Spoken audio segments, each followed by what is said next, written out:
in sports, you're part of a team. Most sports, it's not golf. Golf is an individual sport, but like when you're part of a team, everybody has their job and everybody's expected to do it well and put the effort in. And when, you treat your business like that, and it's a follow me type of team. Don't, not a dictatorship where the team leaders are saying, do your work, do your work, do your work. You're setting great examples, right? Yeah. Just like, hey, do your work, but watch me do it. Come watch and I'll do it with you. And, that's to me, those are the most successful teams. Yeah, I think you set a great foundation for an incredible culture. There's some other stuff that goes alongside of it, like accountability, what have you. But certainly when you are that incredible servant leader, they see what you're doing and they want to emulate that because they see your success. Yeah. Yeah. And in our sales world, what a lot of team leaders fail to realize is their team members join them because they want to be them. They're not there to work for you. They're there because they see you, they see your nice car, they see you, in a building you might own or in an office, and people are asking you questions all day and they're like, I want to be like that guy, or girl. Like, I want to be like them, and how can I do it? So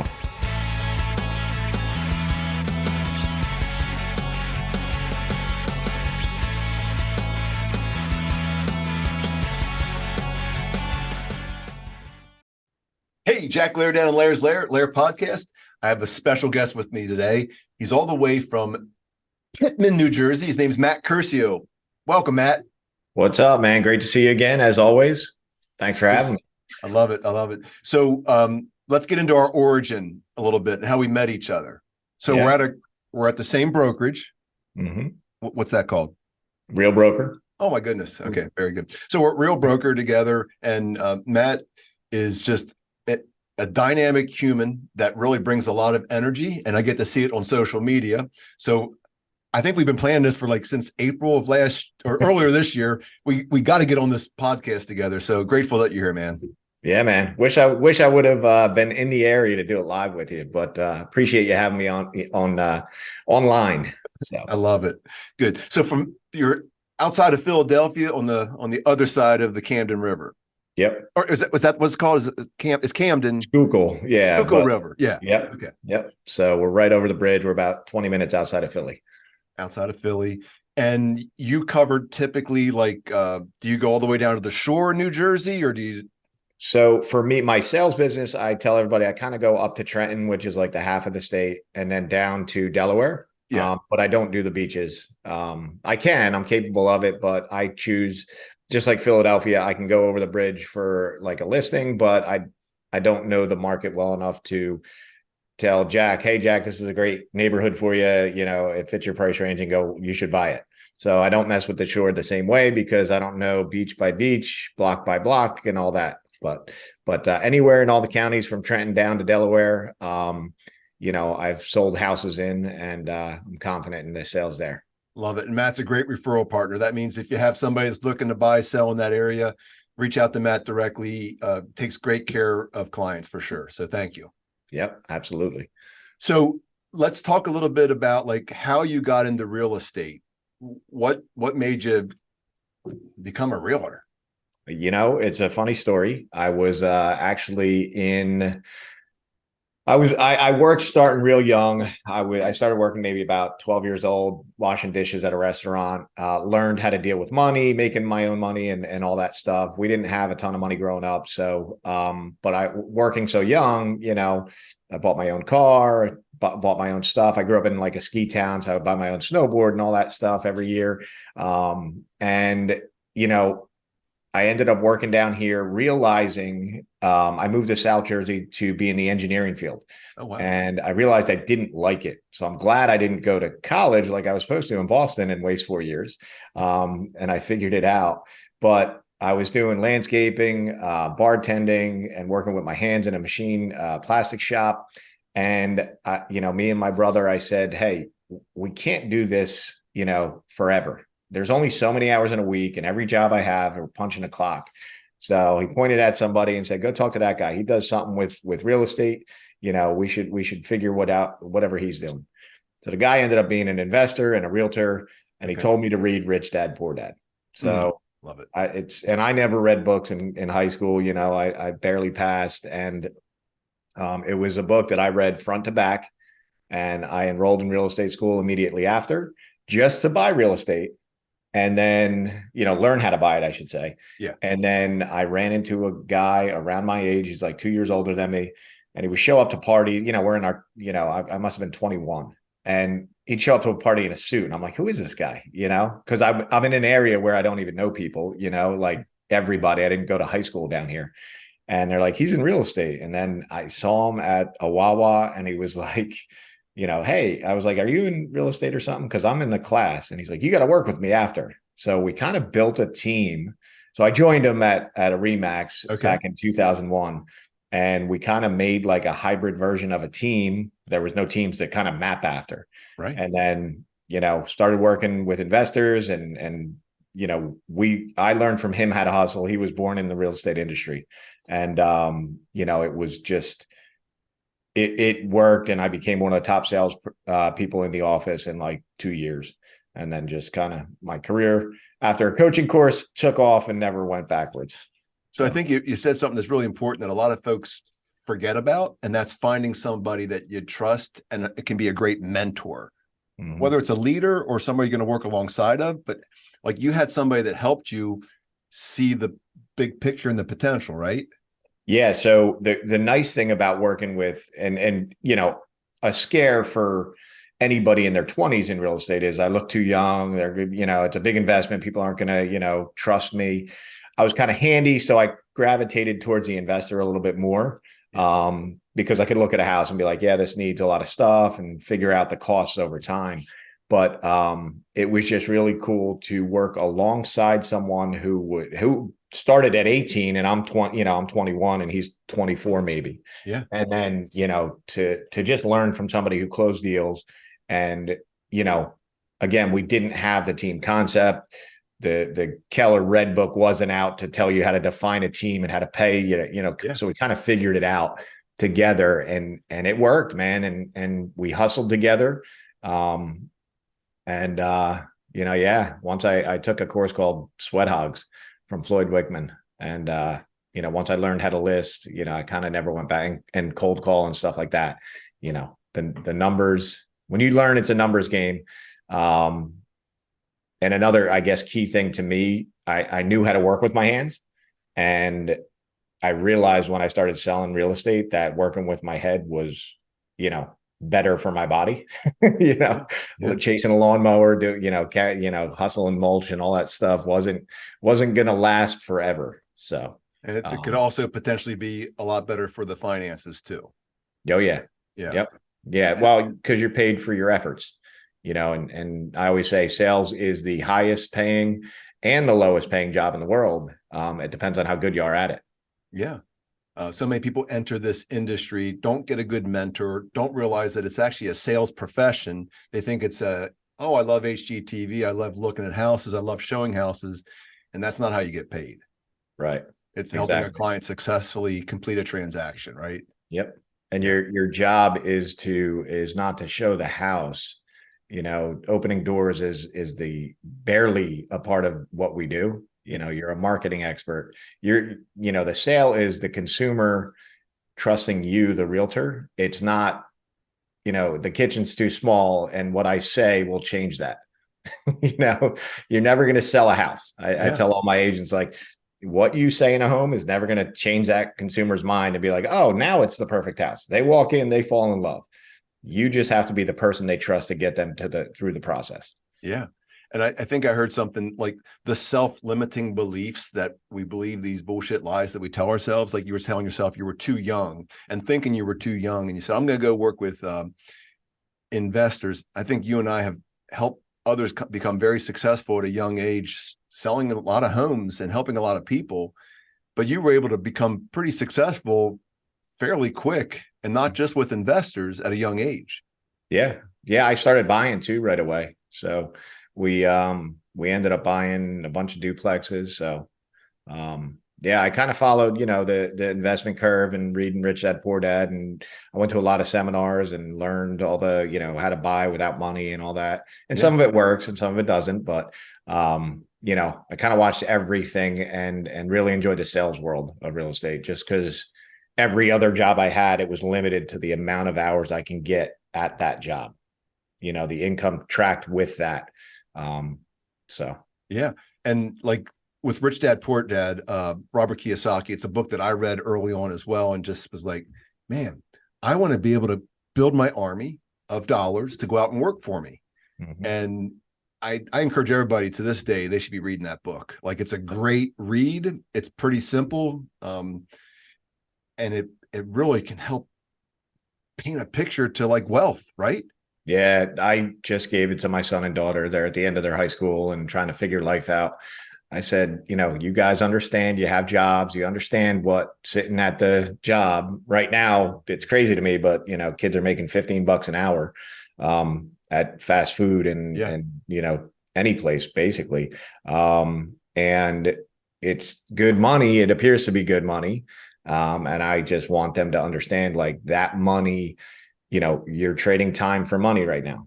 I want you to understand the sales world and how you can get paid for effort and better effort and becoming an expert in a field. So whether it's real estate or they talk about real estate, I can be a realtor. Of course you can, but let's work on sales skills in general. Yeah.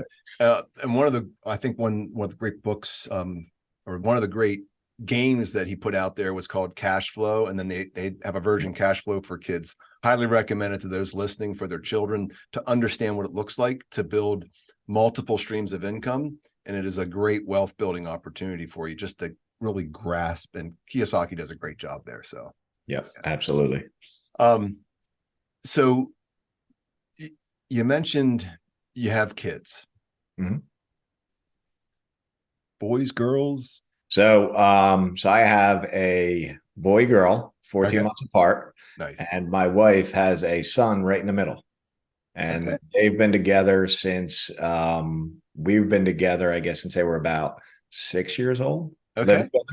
So they kind of grew up with each other. So every 6 months in our house, so we have three kids. Yeah. So every 6 months, somebody turns another age. Right now, we have a senior, an 18, 17. My daughter will be 17 next week. So My goodness. yeah, They're all stacked up there. the car insurance bill is not fun right now. So Car insurance, and then maybe that post-secondary education bill, whatever that looks like. My goodness. yep. Yeah, we're getting ready to figure all that out. So it's but no, it's great. And I've had full custody of my kids since they were 5. So Okay. so yeah. So like I said, it's just, they're great kids. Everybody, doing good. Love it. Good stuff. So one of the things, Matt, that you do is you're an incredible leader of people. Okay. And like I get to see it. And you and I have had enough conversations. Like, I see this incredible servant leader. So he's a great leader, but you serve your people. And let's just talk a little bit about that. Like, you're building a network that's pretty significant, right? Yeah. Yeah. So, my career kind of evolved. Like I refused to build a team for years. Mm-hmm. Right. I was just a good individual agent, selling over 50 homes a year for years. And I always said, I don't want to babysit adults and I don't want to, teach people and all that stuff. But then I got injured playing sports and I was like, uh-oh, I guess like I realized I broke my collarbone. Right. And the next day I'm out changing a lock with my admin and with one arm, in a sling. And I was like, shit, man, if I broke my leg yesterday, my kids don't have food in 3 months, because that's our industry. You work today for a paycheck in 90 days. And, that hit me. And I immediately found coaches that built top teams and then, mapped what they did and worked with them to help grow my team to be one of the top in the area. So, nice. Through training with them. And, I guess I was interviewed last year and the guy kind of, we went through the whole kind of story, and he like tracked it back. He's like, it sounds like it all stems from like sports and a team on, all the sports that you play. And I was like, I guess that's a good way to say it, because in sports, you're part of a team. Most sports, it's not golf. Golf is an individual sport, but like when you're part of a team, everybody has their job and everybody's expected to do it well and put the effort in. And when, you treat your business like that, and it's a follow me type of team, don't, not a dictatorship where the team leaders are saying, do your work, do your work, do your work. You're setting great examples, right? Yeah. Just like, hey, do your work, but watch me do it. Come watch and I'll do it with you. And, that's to me, those are the most successful teams. Yeah, I think you set a great foundation for an incredible culture. There's some other stuff that goes alongside of it, like accountability, what have you. But certainly when you are that incredible servant leader, they see what you're doing and they want to emulate that because they see your success. Yeah. Yeah. And in our sales world, what a lot of team leaders fail to realize is their team members join them because they want to be them. They're not there to work for you. They're there because they see you, they see your nice car, they see you, in a building you might own or in an office, and people are asking you questions all day and they're like, I want to be like that guy, or girl. Like, I want to be like them, and how can I do it? So love that. And so you have built some pretty beautiful training for other agents across the country, I believe, that are you're helping them achieve at very high levels. So yeah, I'd love to learn more about that. Well, so my team, so individually, I would always sell about 50 to 60 homes. So I knew what to do process wise, and that was with a virtual assistant and maybe a part-time in-house. So when I built my team, we crossed 100 transactions within like a year. Right. And with 100 transactions comes a lot of work. Right. So anytime, my team members would ask, hey, how do I talk to a buyer? Any question they asked that I got asked more than 3 times, I would record a training, and that's where to leverage my time and to help them to where I didn't have to take a call after, 8 at night, 9 at night. And, it'd be like, all right, so how do I comp a house in the MLS? I get asked it enough. I go record myself doing it and say, this is how I do it. You're welcome to figure out your own way. But this is what I've found to be the most helpful for everybody. And, ask me questions. So over the years, obviously, that's led to everything within my market. It's how to write an offer, how to, deal with, our paperwork and stuff like that. Outside of the market, general sales, anybody that I've found to be useful, that can help and teach and all that stuff. All the trainers that I've used over the years, like any good tips, I have it recorded. Hey, go here if you want to learn how to show a house. Great. Go here, listen to this. And, like I said, still to this day, if somebody asks me a question 3 times, any of the agents, I'll record something so that it's, it's there and useful for everybody. And you make it accessible, like whether it's Trainio or a Trello board or something like that, that accessibility of, and then it avoids, because you make it accessible and available, it avoids a lot of the same repeat questions. Hey, Matt, do you got a minute? And again, I'm not a got a minute human, but that really helps shrink time too, because now they know to go look for it because it's already been addressed by Matt. Yeah. Yeah. And that's, within our company now, the real broker model is more online than in person. So when your network expands out of your reach and it's, not convenient for them to come in the office and sit with you, or now we have Zoom, so we could always do that. But I tell everybody, you have to be a seeker of information right now, in today's world. And number one, seek the information. If it's training, validate it. Ask me if this person is, don't take training advice from people that don't sell houses. Unless they're there's a lot of them right now, isn't there? Yeah. So validate it and then implement it. Just, you have to go find the data. So when somebody, as simple as an offer, brand new agent asked me last week, hey, how do I make an offer? Hey, look, on the website, the team website I shared with you, go there. There's a 5-minute video of me writing an offer.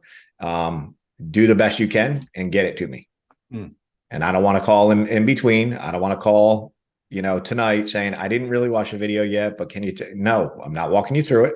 Yeah. You're going to do the best you can. You're going to send it to me like the video showed you, and then we're going to correct it. Yeah. It's like teaching them to fish versus fishing for them. My goodness. Yeah.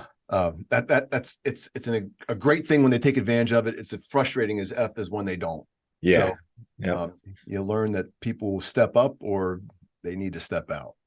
Yeah. Yeah. And it's part of our structure too. Every company charges differently. And that's where I tell people, like, hey, for the paycheck, for the percentage you get here at Real Broker, you're expected to do a decent amount of the work. And there's other companies that will take a lot more of your paycheck and babysit you and give you administration and pay for your copies and signs and all that stuff. But if you want to make a high percentage, we pay 85 to start, which is unheard of in the industry. You're expected to do some of the work yourself. You're trading for it. Yes. Yeah. There's a cost associated with everything. So, I love, and even team members too, right? Like we operate some teams. Yeah. So, hey, you're going to pay me a split on top of the brokerage. And for that, we're going to do this, this, and this. Maybe you don't build the files. Maybe you don't chase the paperwork. So it's a fair trade in every sense of the way. Most definitely. So you're growing your team nationally, like you're growing your network nationally. Mm-hmm. How are you going about doing that? Just being an asset to anybody, as when I switched to the, call it virtual online brokerage model, I realized, with revenue share and the stock opportunities that, I didn't enjoy pushing agents up a hill.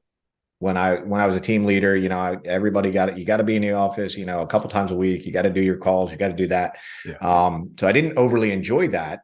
And, net profit against being a team leader versus me selling 10 million bucks in real estate a year, numbers were close, so it's like, if I just do this and then I can help people that actually call me and say, Matt, you got from here to here, how did you do it? And then they call me a week later, I tell them, and they call me a week later, hey, I did what you said. How about this part of the business? And like, I just enjoy that more, agents that are, the way I was, where it was like, tell me how to do it once, I'm going to go do it. And then, I'll be back to you with next steps for next level. Right. And those are the most successful coaching programs. Mm-hmm. And like I said, I started with Floyd Wickman, and he joked once that his mastermind, his first client or whatever, he told the guy, all right, go get a listing. And the guy's like, how? He's like, I don't know, call FSBOs, expires, and whatever. Guy comes back a week later and he says, all right, I got one. He said, good. Now go get another one. And that's how his coaching program started, was like telling somebody to do something, giving them an outline, and that's it. Go do the work. So I think we overcomplicate everything. Mm-hmm. I mean, think about it. There was a post just going around. I despise this type of post, but it was at realtors putting in, like, the average realtor makes $31,000 and they do all this stuff. And like, I have to giggle at stuff like that, because if you're only getting paid $31,000 and you're doing all that stuff, you're probably, this is not going to go off well, but I'm just going to call it out. You're probably not doing your damn job properly at $31,000 a year, right? Yes. Because you and I know, in any market, there's ample opportunity to be way beyond that. Yeah. Yeah. It's so sales is a contact sport.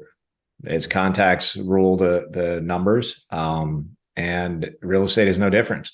So you can spend your time, and unfortunately, social media has it both ways, right? Social media is good, but it's also bad. Yeah. To where I've seen agents ruin their careers or never get their career off the ground because they think the appearance of being a realtor and making videos and being in houses is going to get them more clients, when the truth is conversations equal clients. Yeah. And that if you're not having conversations, I don't care what you post online, it's not going to work. There's a component to the social media that, hey, you want to get out of obscurity and let everybody know what you're doing. And yes, you can show that you're doing real estate, but man, so rarely do they reach out to Matt because they see he's doing real estate. They probably reach out to Matt because they see he's a human, and he's has some commonalities with them. And next thing you know, like that's how you get that reach out on the social media side. That's been my experience anyway. Yeah, no, so I just read God, what was it? 100 million followers or a million followers, and then followed by Hook Point, Brendan Kane, an expert on YouTube stuff. Okay. And, I just, I'm talking to them about maybe doing socials, and they're like, everybody wants to be this, personality and all that stuff. The bottom line is, your personality is yours and you have to show it. Yeah. And there's ways to show it properly to where people will reach out to you. But just doing, following the norm and everybody, posting, I don't know. Yeah, I think he said like 100 videos a week, getting 500 views is okay, but why not post 2 videos a week that get, a 500,000 views each? Yeah. Yeah. So wouldn't that be nice? Yeah. And like, there's a science to it, but I tell everybody, like, we're in sales. You have to touch people every day. So if you're not having the conversation of your next transaction, you're the expert in the market, and that you need their help to help grow your business, and you're willing to help them grow any sort of business that they're in, or help their family, you're not going to have sales.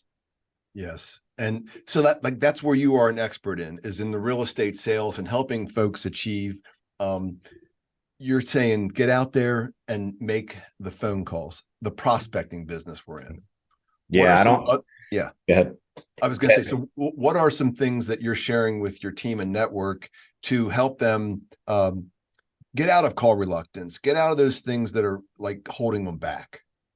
So I got a buddy, Wally Bressler. He owns Trigger Sales Systems, and there's nobody better on the phone, right? So I brought him out to Jersey. We did a live event, and I tell everybody, like, find the expert.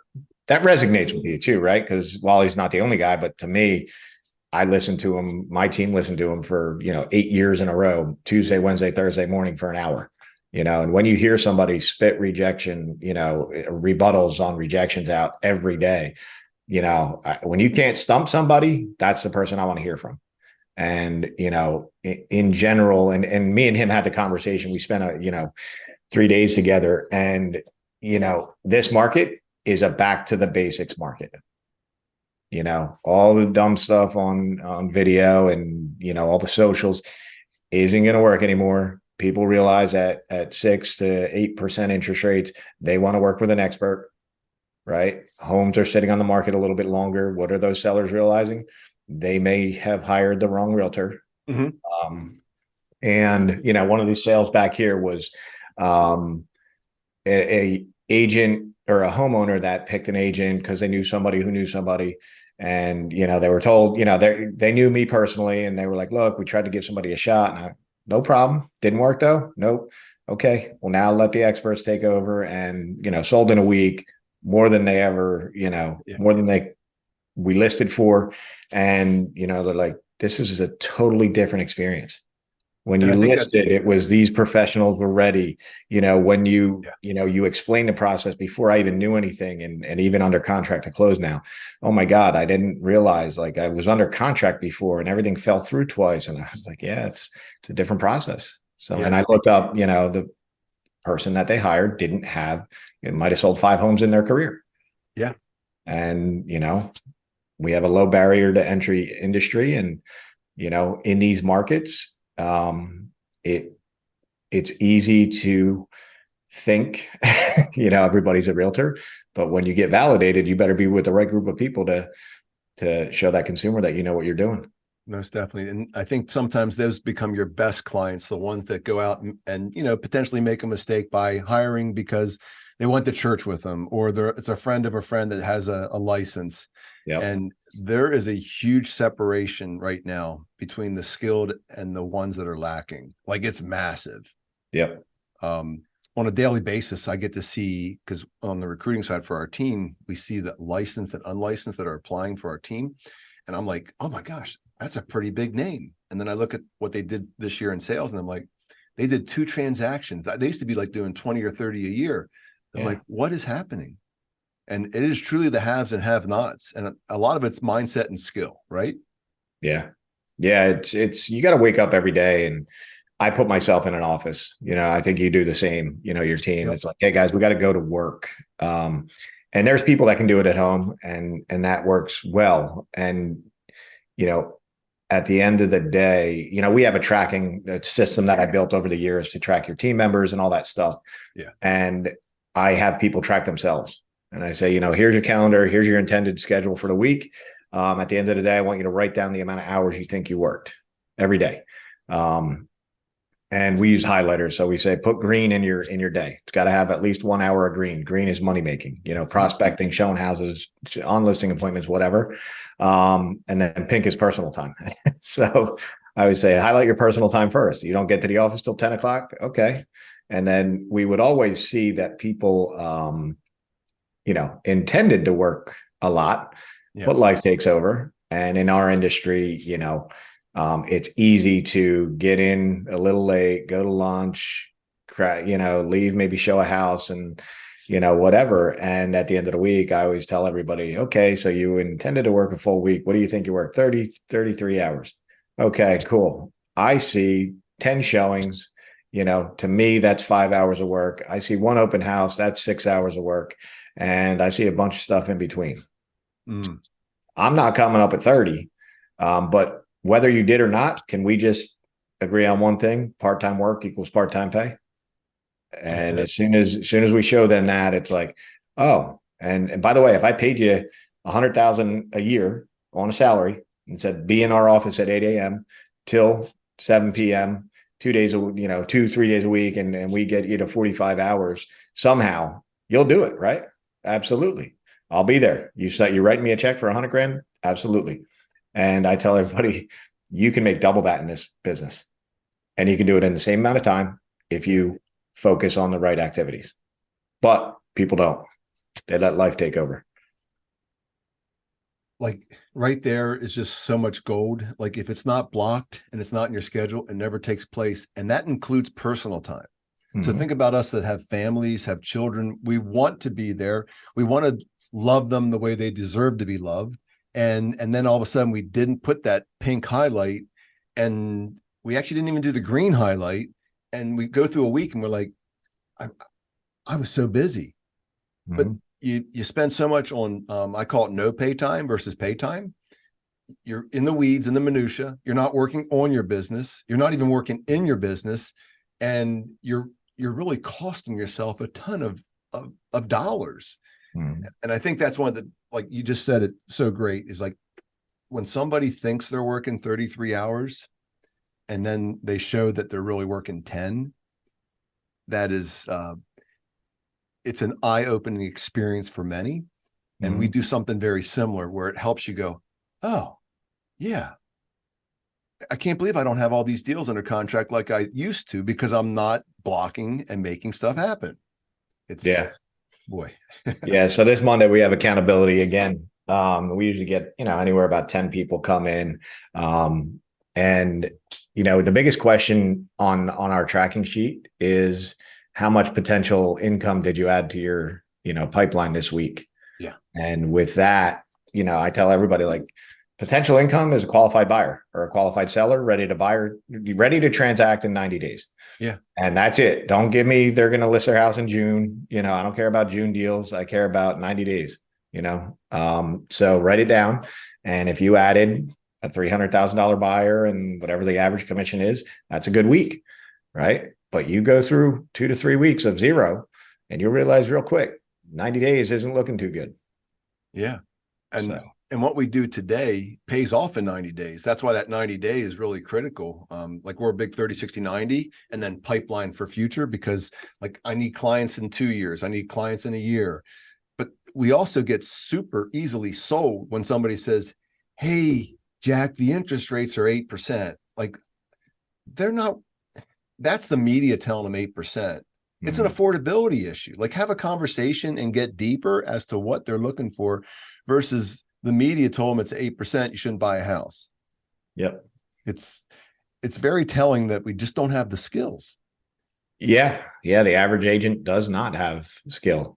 And the lower agents just don't even know what to say. And I always say, I have consumers always ask, what are the taxes? I care about the taxes. I just say, why? Why does it matter? You're not going to change them. They're going to go up. And at the end of the day, unless you're paying cash, are you paying cash today? No. Okay. Well, then we have a mortgage payment that it's going to include the taxes. Yeah. So different townships have different rates, different size homes. Figure out affordability on a monthly basis, and let's see what properties fit into that. That's it. That is it. Because the days of the 2 and 3%, maybe we'll see it in our lifetime, maybe not. But regardless, like that's not here to drive buyers anymore. Like it's all the other things. And probably at least 50% of our transactions are some type of a distress. And that does not mean they are behind on payments. That means there could be a divorce, there could be a death. And sometimes downsizing is stressful as well, distress. And I think we just get we get so focused on the wrong things. Yeah. The media keeps telling us one thing, but really, if you're truly like a knowledge broker and you can deliver value and have a conversation and say, here's what it looks like to buy this home, and get focused on the affordability, it like you and I, it's super simple. But man, people are missing the mark, aren't they? Yeah. Yeah. Like I say, it all comes down to training and who you're with at your companies and all that stuff. If you're not being trained on how to have the right conversations, we do the accountability thing every 2 weeks.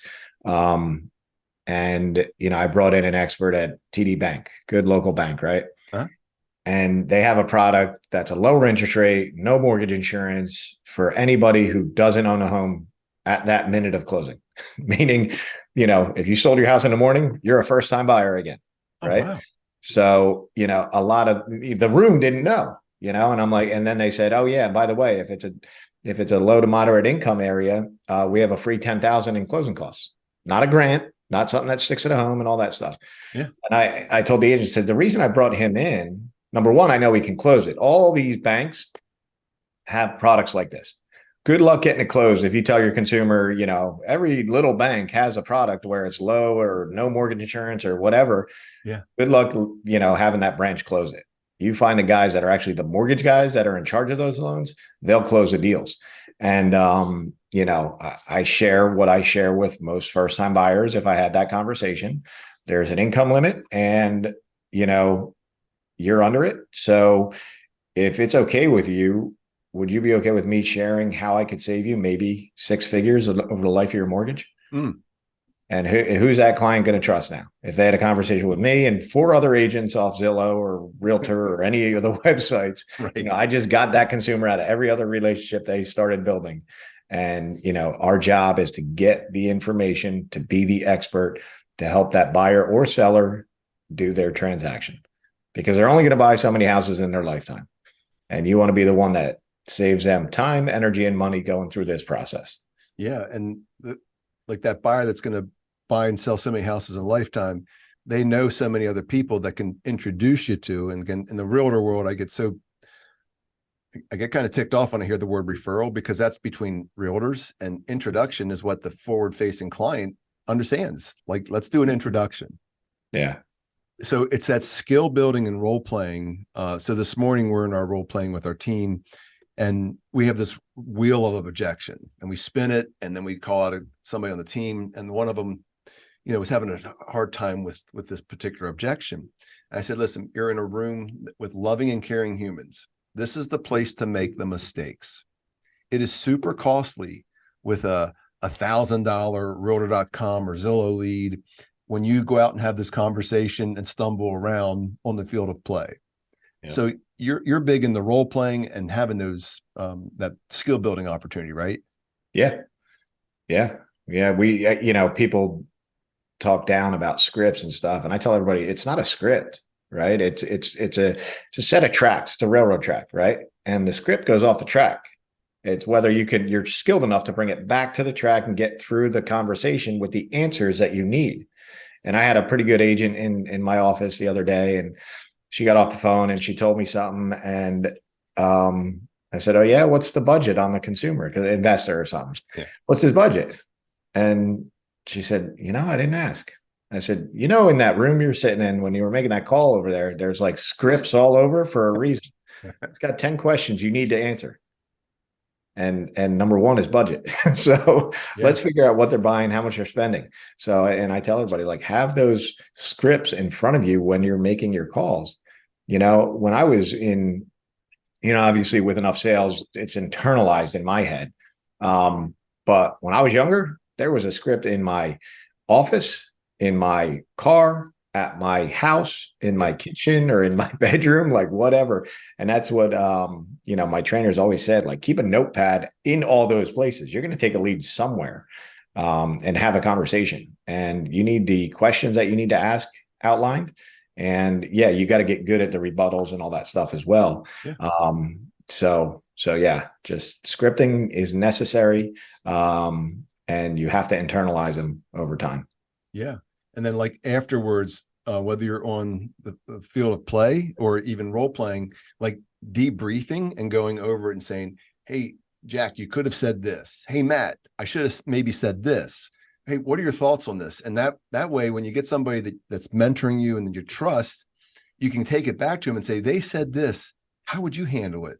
Yeah. Like that is one of the best ways to build skills. Like have somebody in your world, a great mentor like Matt, who can be there for you. Yeah. The great thing about today's technologies, all these lead sources and all that stuff, they can track the calls, you can listen to them and stuff like that. But I forget who said it, but somebody is sold in every conversation. The consumer is selling you on why they're not going to work with you, or you're selling them on why they should work with you. And, somebody is going to be sold. So it might as well be you. And if you lose a sale, somebody hangs up on you. I don't care if they're rude and they hang up on you. You figure out what you could have said different to keep that conversation going a little bit longer, to where you could have shown, hey, if you don't work with me, it might cost you. And I'm here to help you save, to me, most transactions. I'm here to help you save time, energy, and money. I love this. You and I could keep going deep and deep in the sales side, because that's like, we love building the skills and helping people achieve at very high levels. So like Matt, what is your goal? Like where are you heading? So, I still enjoy selling real estate, so I don't see myself stopping that anytime soon. So, whether I build a team again or not, I don't know, because I'm enjoying building the network. I got a few hundred people here with at Real Broker with us, and it's cool to help them grow, and to help them see the realization of the other opportunities in real estate now with companies like Real Broker, where you can have a network and a downline and revenue share and stock, and so I'm really enjoying helping them see that. We got a call coming up, I think next week, on helping everybody figure out how they can add the second or third stream of income using, revenue share and stuff like that. So I think we're going to continue helping this awesome company grow, and, while still selling houses. So, cause I like helping our community, and, there's nothing better than putting a for sale sign in the ground and seeing a buyer smile when they achieve that home ownership. I love that. So how can everybody get in touch with you? How can they reach out to you and learn more about Matt? So mattcurcio.me has a site that'll always have all my links on it. But anything social, MJ Curcio 7 on Instagram. And I'm everywhere, Facebook, Instagram. Don't do much on TikTok yet, but YouTube, there's a lot of free stuff out there, all the different trainings we've held. Good deal. Well, Matt, I'm super grateful that we got to connect today. Please, if this resonated with you, please like, share, subscribe. Please follow Matt Curcio. And Matt, I'm super grateful that you joined me today on the Lehr Podcast. Awesome, man. Thanks for having me. Appreciate you.